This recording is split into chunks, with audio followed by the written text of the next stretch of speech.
Hey, I'm Caleb Anderson, and welcome back to the Spirit Farm Group Experience and our leadership lessons. I hope that these have served you. This will be our 10th one in this series. We'll probably keep doing them down the road as ideas come up, as things that you are struggling with, wrestling with, questions that you ask that we can support you. We want to know. So feed us those questions and we'll produce some more videos. But in our original top 10, this is number 10. And this is a really important one. We want to talk about difficult people. What we do with difficult people, because you're going to have some, and it might be the socially awkward person. It might be the person that so-and-so brings along with them and says, can they join our group? It might be the new person that you engage in the neighborhood and you just envelop them in. It might be the single mom who's going through something difficult and you bring her in to be a part of it. It might be a dinner party that you have and the friends are there and the dynamic just changes, but they want to join too because they're in the neighborhood or whatever it is. Anytime you introduce new people, new elements, there's going to be some stuff that happens. There's going to be some tension. There's going to be change that you're going to have to feel out and navigate. And here's the way you do it. With grace and more grace, and then with the sharing of story.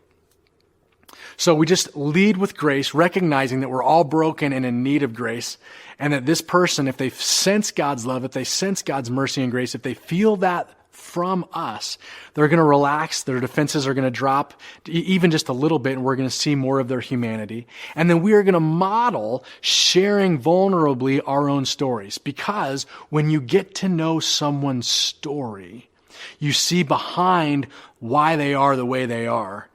You cultivate a heart of compassion for the person, and their little annoyances and things like that don't affect you as much. So build some kind of routine, whether it's once a month or even every week, if it's a newer group, that everyone shares one time when the group meets, that one person shares their story.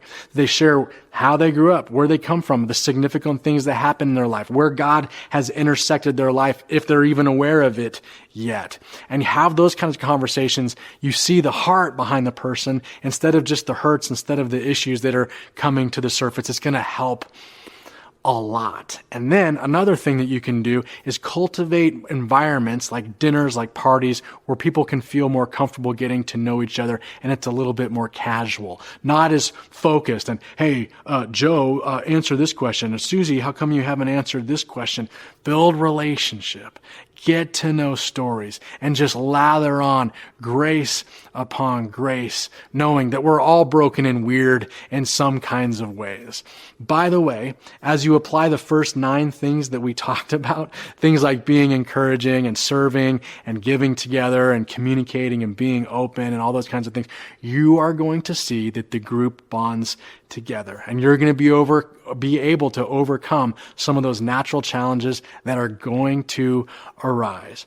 But lead with encouragement and grace and mercy for the people in your group. Facilitate the sharing of stories so that you can see behind the little nuances and annoyances, and let love win. Let people experience God's love through you, even when they show up and are a little bit difficult to deal with. I hope that helps, and we'll provide you more support as we go on from there. May God bless you as you lead, as you facilitate, as you guide these people.